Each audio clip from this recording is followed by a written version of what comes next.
If you clicked onto this video, you've come here for the exact same reason. A lot of people are probably searching the words Sweet Baby Inc. on the internet right now. And it's because you've heard of some controversy around this group, which is a consulting group for video game development studios. And at the moment, there are a lot of YouTubers and content creators out there putting out information and a lot of misinformation about this, so it can be very confusing. So I'm going to try and give you some of the more objective articles and facts about the situation, what's happening, the group that, started this whole series of events. And I sort of preface this before I go into it with, I'm going to be covering obviously the facts and details about what's going on, and I'll be giving point of view calls from the developers who are being accused of certain things. And if you're someone who is looking up information about this to find someone who's just going to reinforce your views that you've already made up your mind about, this isn't the video for you. This is for someone who wants to educate themselves on the actual information that will help them better understand the situation. I'm not here to reinforce someone's views or give them the information that they want to hear. I'm going to try and give you the most information I can that would help you make an informed decision about this situation that everyone is calling Gamergate 2.0. And if you're someone who's just looking to have someone stroke your ego and tell you what you already know and believe yourself, this is not the video for you. So let me start by telling you about why this is gaining traction now. Sweet Baby Inc. are a consulting company for game development studios who help them make decisions specifically to do with cultural, racial impact of games and help them handle representation better if they need guidance and that sort of thing. And very recently, there's been a curator group on Steam called Sweet Baby Inc. Detected, which warns gamers when the company was a consultant for the game that was being,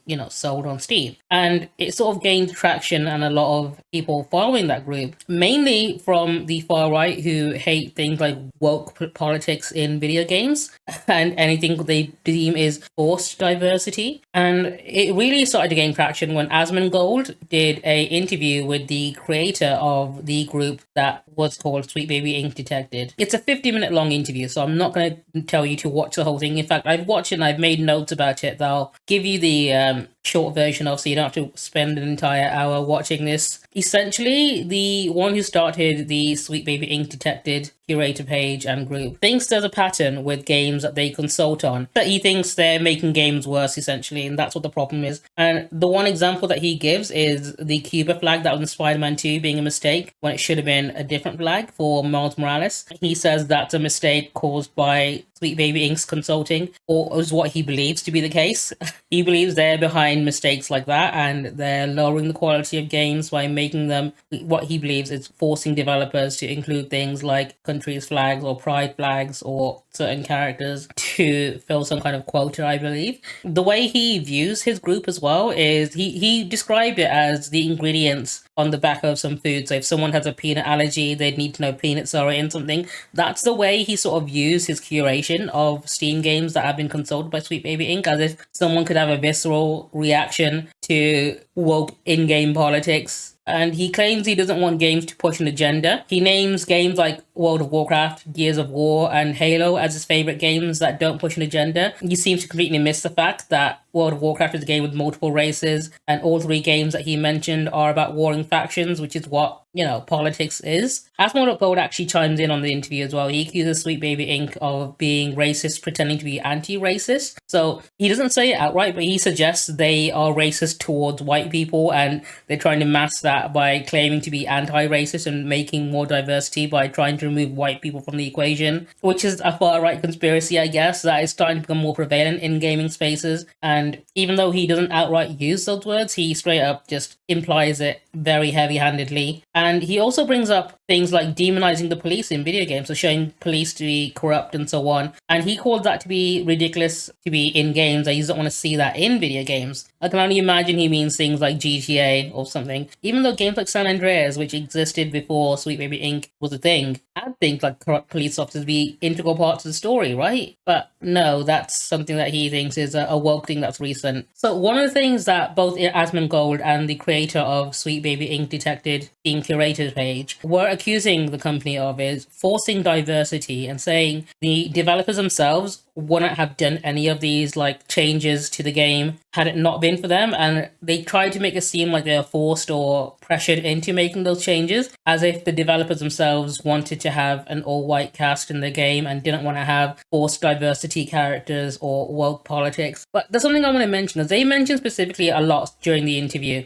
Spider-Man 2 by Insomniac Games, right? That's the one example they kept going back to in regards to things like forced diversity. I just want to show you guys, this is the studio, Insomniac Games, and the people who work there. I'm pretty sure both Asmongold and the dude running the group or whatever have never actually looked at the people who make the games that they play and realized just how diverse these studios are, because this is the whole team of Insomniac Games, right? These are the people making the games. Of course, they want to see themselves represented in their own work, right? So why would they be forced to make diversity when they themselves want to represent their own culture and heritage in their own art that they're creating, right? No one's forcing them to do anything. This is a game they're choosing to do, and that's going to be a common thing you'll be seeing in a lot of these articles I'm going to be showing you, and you'll be hearing a lot of it directly from the studios and the directors themselves. But because there's so much misinformation out there, and people are currently trying to go for rage baiting, clickbaiting, and a lot of specifically content creators, as well, I've seen, are going for the article or the information that they know is going to make people mad, so they'll click on it and watch their video. That's what's going to get them their AdSense revenue, right? Or their sponsorship payout or whatever. So they are not only spreading information, a lot of them are doing it deliberately just to get those views in while people are mad about something or make them mad about something. And that's something I'm going to avoid doing, because I'd rather not stoop to that level. But I'm going to try and give you as much information as I can objectively as possible. And like I said, you can make your own decision. If you still choose to be angry at the situation and not believe a word I say, you're welcome to do that. But at least I've tried my best to present you the information and try to get you to digest it and understand it a little better. So I'm going to start off with this article here, which will essentially give you a rough idea of what's going on. This is called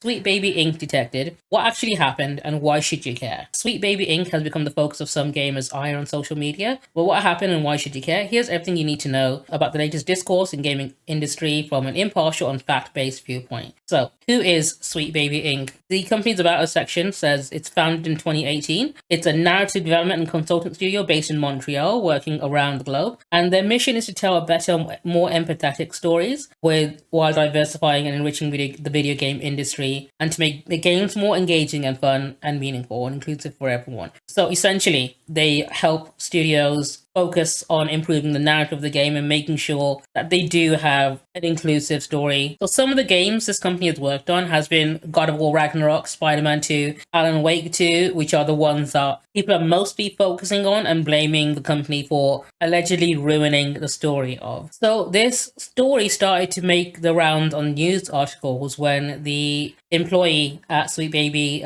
Chris Kindred, drew attention to the group and accused it essentially of harassment and asked people to report the group. And his post was eventually removed for breaching the terms of service of Twitter. So the majority of the beef gamers have with this consulting company really just boils down to social justice and diversity. That is what they're being targeted on, for forcing its employees' political ideologies into the games it consults on. And gamers sort of latched on to the idea of them forcing the ideas into these games, which ends up ruining them. And that was the sort of spark that ignited the powder keg of hate that's been going back and forth between the two. They've even gone as far as to dig up old tweets from employees at the company to try and frame them as being racist towards certain groups, when really the only things I see here are just a bunch of edgy jokes someone made in 2014, which are really no different from the edgy jokes that the people who are complaining about this have made and gotten in trouble for and put out apology videos for. So there's that sort of double standard, really. But I guess for some people, freedom of speech only goes one way. Now, this next article I want to talk about from Eurogamer, and it's about how developers of games that have worked with Sweet Baby Inc. actually spoke up supporting the studio. So one of the narrative directors at Insomniac Games had this to say on the whole thing. He said, "To recap, Sweet Baby Inc. recently became the target of a group which claimed the company was forcing studios it worked with to increase diversity within its games and accused accused of pushing a woke agenda into the industry. Following a report into the claims by Kotaku, a number of game developers have spoken up to clear up misconceptions about what companies like Sweet Baby Inc. actually do. Narrative consultants do not get the final say. It does not go into the game if we, as a developer, don't approve. They consult, they do research, pitch ideas, give feedback, and maybe even write scripts. But none of that gets into the game unless the core dev team agrees with it. I'm going to keep saying that because it's key. Sweet Baby is not, nor is any consulting group, coming in to wreck games. They're helping smooth out plots, deepen characters, ease the burden of the core narrative team. They're additive in every way.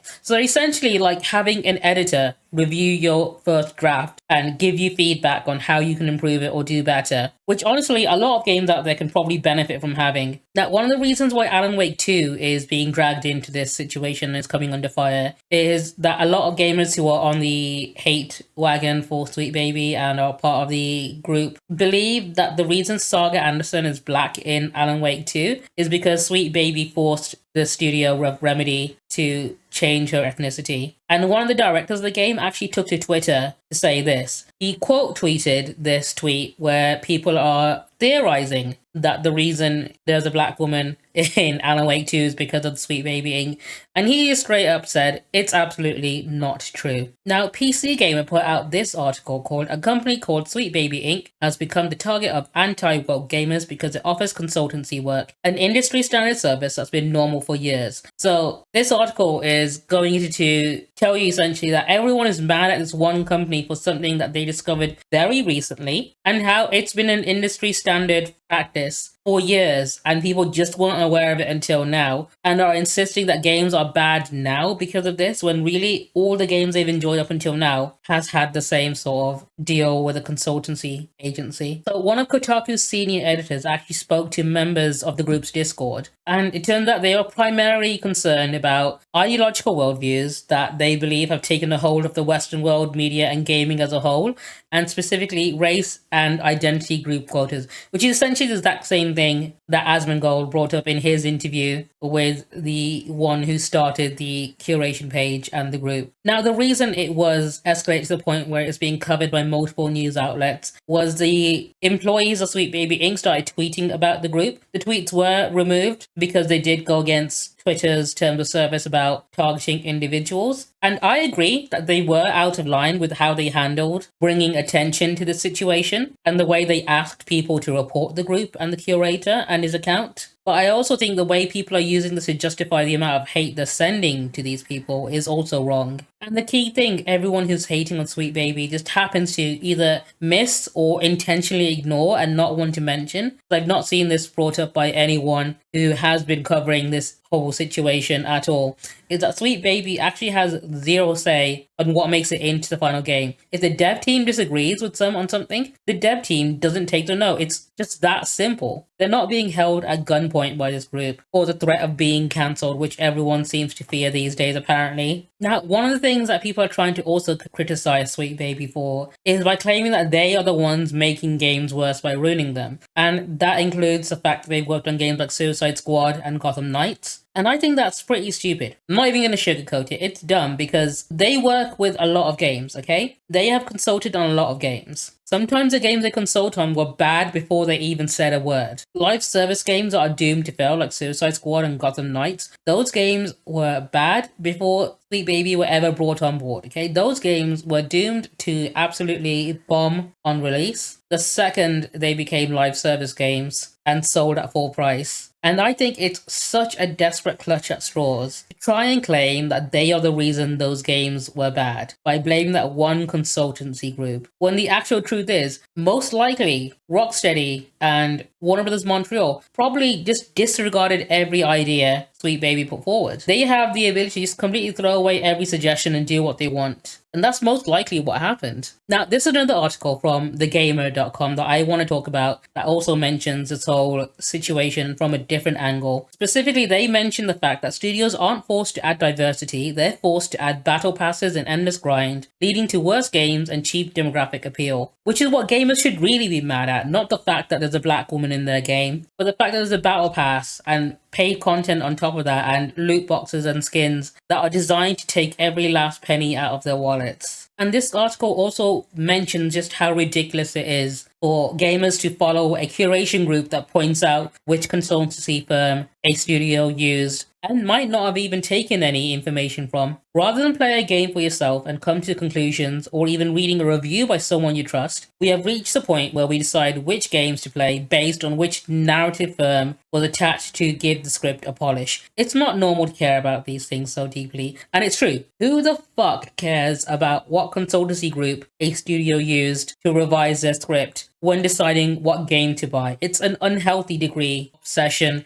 that people just really need to let go. While all of these gamers are crying about wokeness in video games, you've got studios like Warner Brothers who are committing to making more live service games despite the fact that Suicide Squad failed. But because people are too directed at being mad at wokeness, they are too distracted to even rally against the fact that they're going to be inundated with live service shovelware for possibly years to come. And what this entire controversy boils down to is just bad actors on the internet spreading misinformation deliberately because they know what makes people mad and what will get them riled up against this company, and it'll get them clicks and views, despite the fact that the developers themselves have directly spoken out and disproven these things. We live in an age where anger is what generates the content creation cycle, I guess, for a lot of people. It's what makes them their income, making people upset about whatever happens to be in their crosshairs that day. And today just happens to be Sweet Baby Inc. And to give you an idea of what kind of mindset the people who are hating against Sweet Baby Inc. happen to be